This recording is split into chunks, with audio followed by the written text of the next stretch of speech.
हाय दोस्तों, आज मैं आपको कुछ बताऊंगा नहीं, बल्कि आपसे कुछ पूछना चाहूँगा।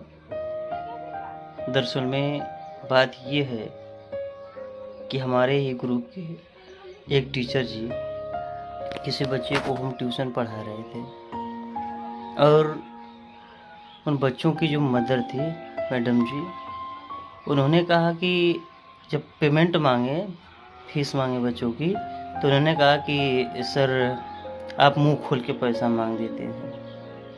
What is blame? ये क्या ब्लेम है? देखिए, अब वो ये ब्लेम कर रहे हैं कि आप मुंह खोल के पैसा मांगते हैं। तो भाई साहब, कोई मुंह खोल के पैसा नहीं मांगेगा।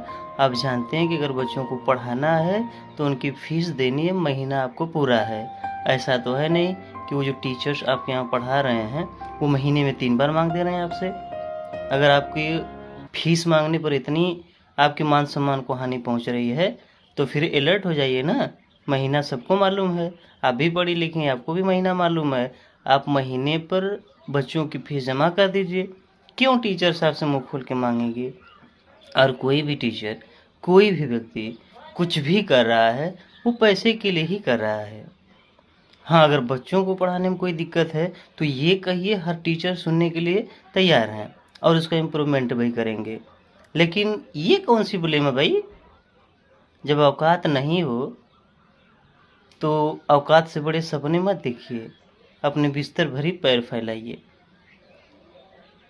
गांव में धौस जमाने के लिए हम ट्यूशन लगा लेते हैं कि मेरा धौस रहेगा कि हमारे घर टीचर आके पढ़ाते हैं, लेकिन जब उनको पेमेंट आता है तो आपके नखरे सूझने लगते हैं।